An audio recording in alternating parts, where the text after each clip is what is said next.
की घटना को निषेचन कहते हैं। ठीक है, यही हम लोग लिखे हुए हैं कि निषेचन कब होगा, जब यहाँ हम लोग चैप्टर पढ़ रहे हैं मानव जनन, तो निषेचन क्रिया भी हम लोग को यहीं पे समझना है मानव में निषेचन कैसे होगा। वैसे तो सिर्फ मानव में निषेचन नहीं होता है, जितने भी जंतु हैं सब में निषेचन क्रिया होती है। नर युग्मक शुक्राणु और मादा युग्मक अंडाणु जब मिलेगा तो कौन सी क्रिया होगी, बोलो, निषेचन क्रिया होगी।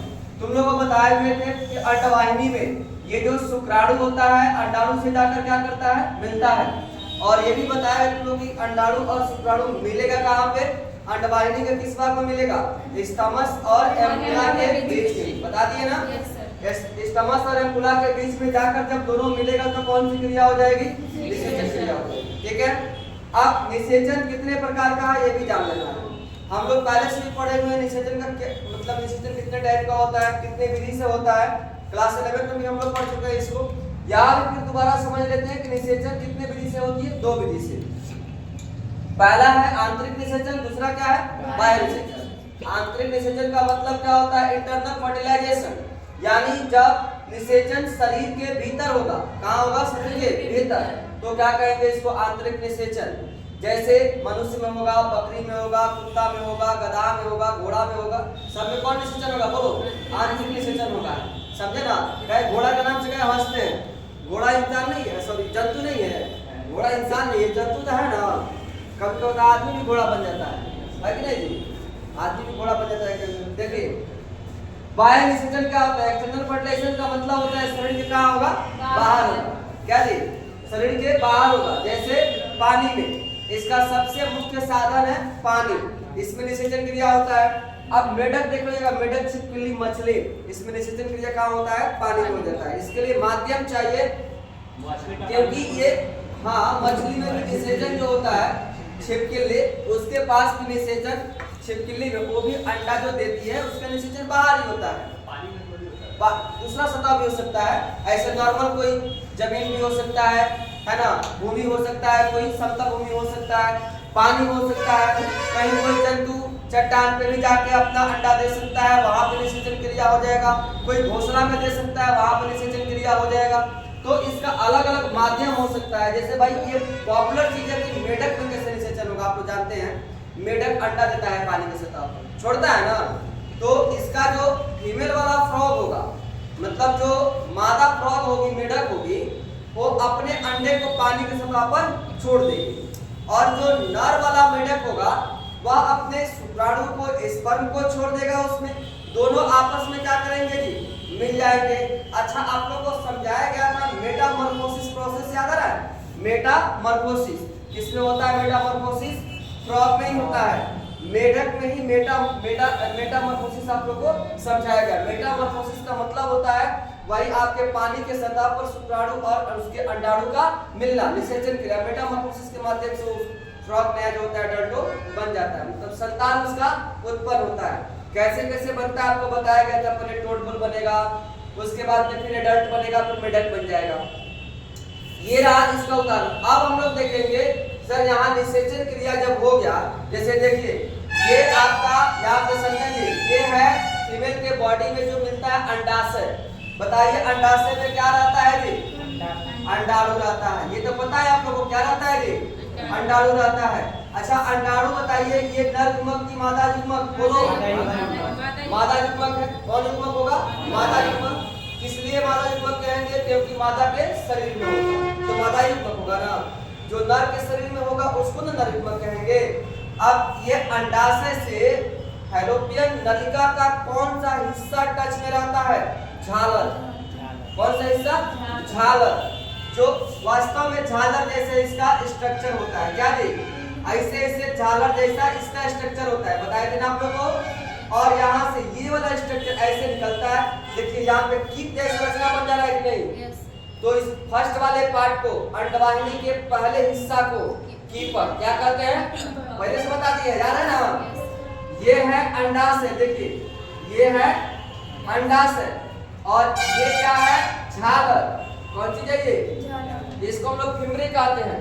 झालर को इंग्लिश में क्या कहते हैं जी, इसको हम लोग फिमरी कहते हैं। और अंडाशय को इंग्लिश में क्या कहते हैं, बोलो, ओवरी कहते हैं। और ये ओवरी के जस्ट ऊपर जो ये वाला हिस्सा होता है जो कीप के जैसा है, अब इसी स्ट्रक्चर का नाम होता है, बोलो कीपक। क्या होता है बता चुके थे, 3 भाग इसके अंडरलाइनिंग में बताए थे।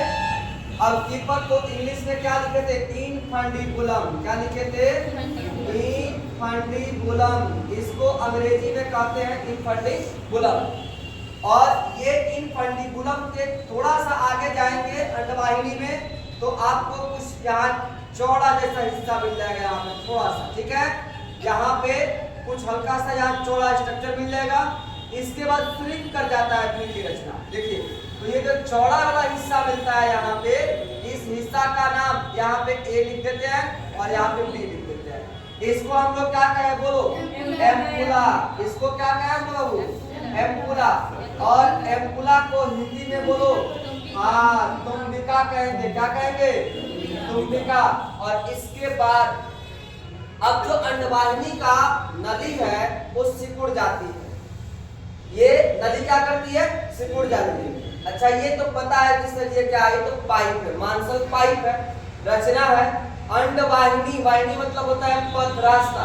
अंड का मतलब अंडाणु, अंडाणु को धोने वाला रास्ता है नहीं। अब इसका जो नाम यहाँ पे जो सिकुड़ गया, इसको हम लोग सी और इसको लिखते हैं हम लोग इस्थमस। क्या लिखते हैं बोलो, ये है इस्थमस। और हिंदी में लिखते हैं संकीर्ण पथ। क्या लिखते हैं, संकीर्ण पथ। यही है संकीर्ण पथ। इस दोनों के बीच में संकीर्ण पथ यानी इस्थमस और एम्पुला के बीच में क्या दे, शुक्राणु और अंडाणु आपस में क्या करते हैं, यूज करते हैं। तो इस क्रिया को हम लोग क्या कहते हैं, बोलिए निषेचन।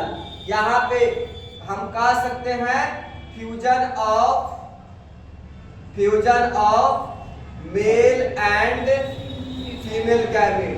Male and female gamete. बताइए फ्यूजन ऑफ मेल और फीमेल गैमेट को क्या कहेंगे हम लोग, निषेचन कहेंगे। कोई दिक्कत है नहीं है। अब निषेचन क्रिया जब हो जाएगा तो उसके बाद वाला जो टॉपिक है यहाँ पे देखिए पता चल जाएगा, समझ में आ जाएगा। इसके बाद आपका बॉडी का यहाँ पे कौन सा भाग है बताइए, कौन सा भाग जिससे कि अंडाशय बना रहेगा जी, यूट्रस। हाँ याद आ गया, कौन सी, यूट्रस। हाँ गर्भाशय कौन सा हिस्सा है, गर्भाशय।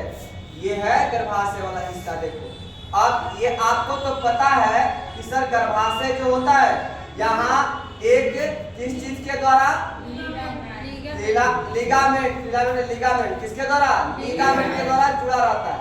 इसका नाम कौन चीज है जी, लिगामेंट। इस लिगामेंट के माध्यम से क्या किया जाता है, ये जुड़ा रहता है अंडाशय। और ये जो बेचारा है, अब देखिए यहाँ से ये फॉर्म करेगा, यहाँ से फिर दूसरे साइड ये सही होता है। इसमें भित्ति कै गो होता है वो बताओ, 3 गो होता है, बताएगा था ना। अब ये जो भ्रूण बन गया ना यहाँ पे आके, अब ये स्ट्रक्चर बना कैसा, 2n।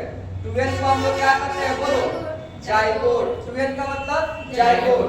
यानी कोई पूछे जाइगोट के बारे में, तुमको ऑब्जेक्टिव क्वेश्चन परीक्षा में पूछेगा जाइगोट से संबंधित कि जाइगोट कैसा कोशिका है, तो कहेंगे ये गुणित कोशिका है या द्विगुणित कोशिका है। कैसा, गुणित या द्विगुणित। ये डिप्लॉयड सेल होता है। कैसा होता है, diploid, single cell diploid structure. कोशिका एक लेकिन यहाँ पे 2 केंद्रक होते हैं, इसको हम डिप्लॉयड कहते हैं। और अंडाणु क्या था,